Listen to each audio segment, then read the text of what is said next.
Hello everybody, thanks for coming back. As promised, here's a motivational video to get you out exploring and seeing the world around you and getting to know your country better, getting to know your history better, and just getting outdoors and checking things out. So today's adventure, ironically or oddly enough, comes from a comedian who 5 years ago sold his house, bought a travel van, started touring around North America. And if you're new to our channel, we cover stuff like exploration. We cover old technology, old approaches to life, culture, how to build strong, resilient people. And we're going to try to bring some of that information forward to help inspire people to take hold of the same knowledge that we've had before to build a better future. So subscribe if you want to follow along. We call it naive, optimistic, retrofuturism. We could go into explaining what that is, but you can figure it out. So here today we're looking at Tom Green, best known as a comedian, filmmaker, but in this case he's a van life dude. This is a 5-year-old video, but go check out his channel, Tom Green, obviously. And this is a relatively old video, but how many of you knew about Chaco Culture National Historical Park? Been a good day. We're almost there. I got to tell you, the thrill for me of doing this is the anticipation of what lies around the next corner. I can tell Charlie's pretty excited too. You know, we've been driving all day and we're here, and I'm so excited to see this. This is a UNESCO World Heritage Site right here in our country. Charlie, this is a UNESCO World Heritage Site right here in New Mexico, and anybody can just drive to it. It's a massive stone set of buildings and structures. Here we are. You can see the sign is riddled with a few bullet holes, but it really does amaze me that we can step back in time and go to a place like this. So one of the things I wanted to point out was that it's a UNESCO heritage site. There are 24 UNESCO heritage sites across the country. I encourage you to check out each one. Not every one is an archaeological site. Some are like just famous locations from famous, in this case, an architect.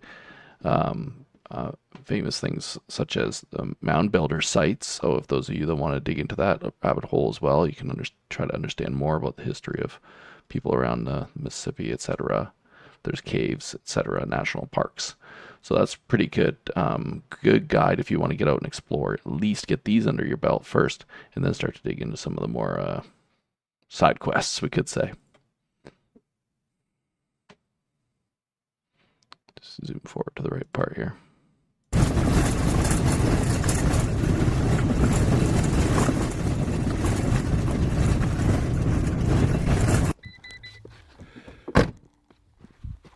I gotta admit, I'm a little bit surprised that this is so underdeveloped. I mean, this is probably one of the things that we could be a little bit more proud of in this country where we're about to go.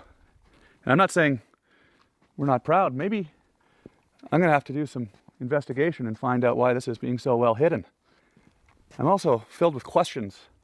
Why is something that is probably one of the most incredible archaeological sites in the before he goes into kind of his logic for questions he has, think about applying these questions to the things around you and the amazing things or interesting things or the strange things you pass by on South Road that look old and broken down, and you'll be probably destined for an adventure if you start digging into those things. That is probably one of the most incredible archaeological sites in the United States. Why is it so hidden? Why do we never talk about this place?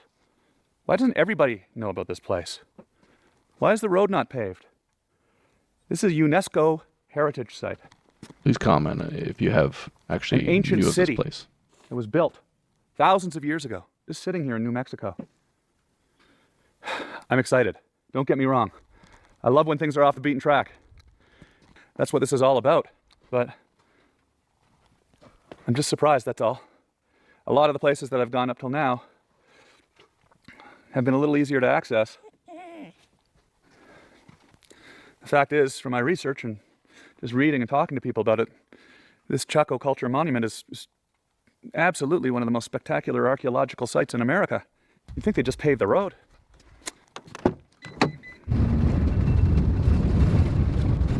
Yeah, so you see he's got a lot of driving footage and stuff in here too, just to show how far off the beaten path it really is.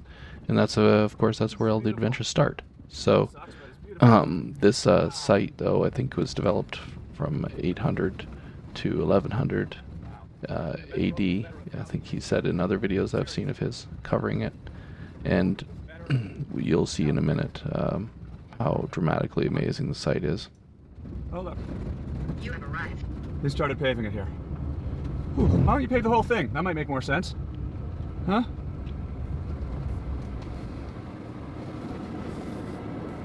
So we made it.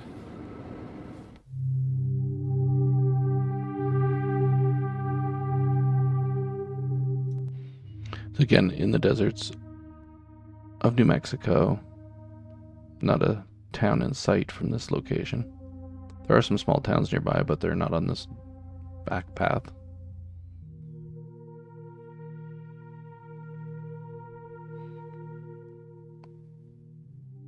I can give you some background on this. It is written on a plaque here later on that we'll see. I feel kind of emotional. Just looking at this, it's massive.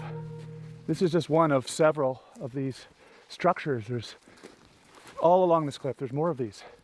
And you think to yourself that we're taught in school that Columbus discovered America.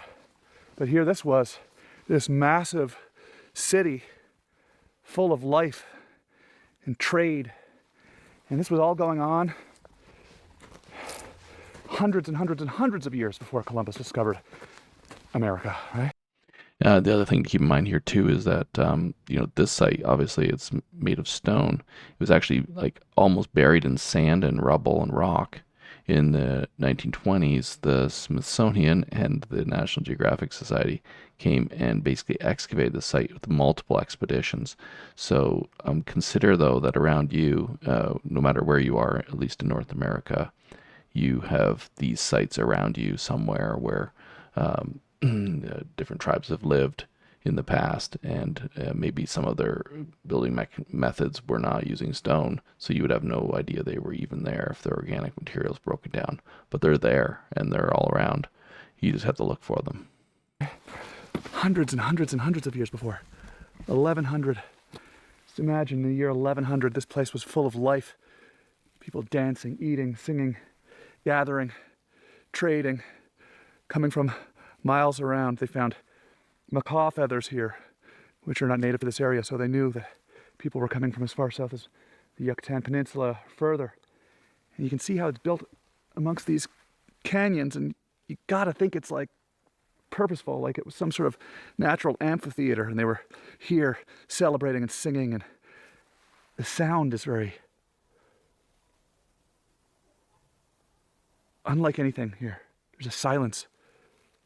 There's no wind because of these canyons protecting this area. And it must have just created such an incredible social gathering point for people. I meant to actually open with this map to show you where it actually is located in New Mexico. If we zoom in, you can see like you get into Navajo Nation area, and this is just all desert. I mean, even if you zoom in on any part of this desert, you get very unique features and very hard to interpret, even for experts who understand how to interpret satellite imagery and maps. You can see usually they're built along some kind of a river valley or an escarpment or a cliff. These ones, there's lots of these little fingers that run out, and you'll find probably that they're built in different geological formations. And then you get these different, like you can't tell from here that there's necessarily anything that's man-made, except maybe these things have been carved out a little bit or straightened out. But when you start looking at the actual features, it's amazing, absolutely amazing. And there's like dozens of these structures all over the area. And if you start clicking through, you'll start to see more of them. I'll let you find that yourself, but obviously you can just search for the Chaco Culture National Historical Area. This was the center of the world right here in America. People from all around came here to this spot. There's nothing like this in America. Not this size. Here he is walking through some of the buildings.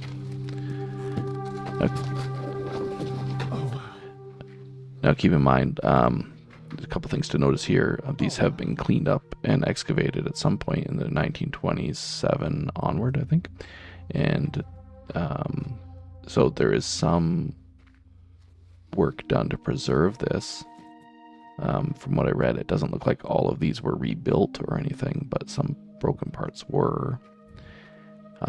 But you'll wonder why it's so clean and not overwhelmed by desert sands, because it's been removed and probably continues to be removed to keep it accessible.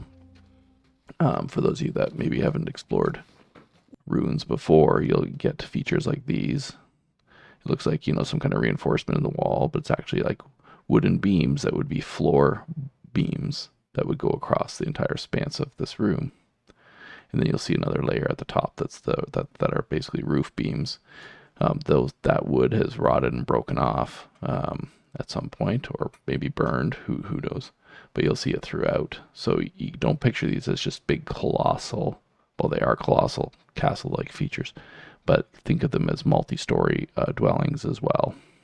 Whoa. Yeah, there you go. So you can see these kinds of slots that wood beams would have been put into. I didn't see a lot of wood out there of this size, so that's fascinating as well, to know where did they get that from, and why did they leave this site.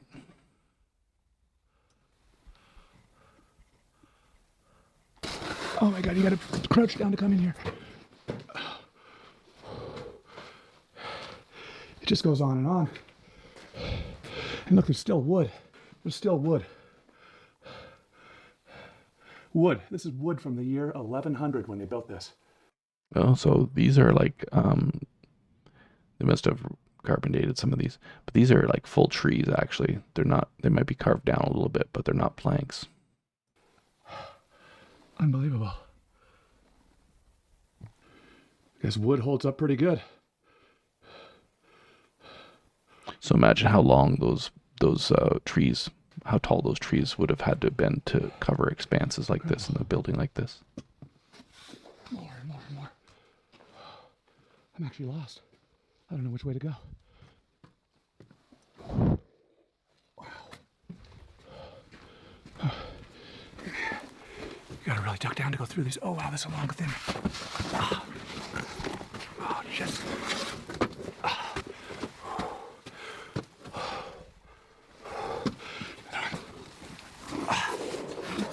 Okay, yeah, so these do go on and on. I wanted to stop in one spot just to show you the actual information about the site. It's hard to get the right perspective, but look at this. Just amazing. So much of it's built down into the desert, which makes sense to get out of the heat or whatever, and offer protection. And then they did circular things as well, which would be kind of unnecessary, you would think. There's a plaque there. You can get to see that in more detail if you want, but it's about the National Geographic and Smithsonian expeditions. Now, National Geographic might be exciting to hear about that because you can grow up and see the picture books. Yeah, but Smithsonian, when they're on site, they're notorious for cleaning up artifacts and then burying them and never finding them again in their building in New York or wherever, or Washington or wherever that was. So that's always concerning.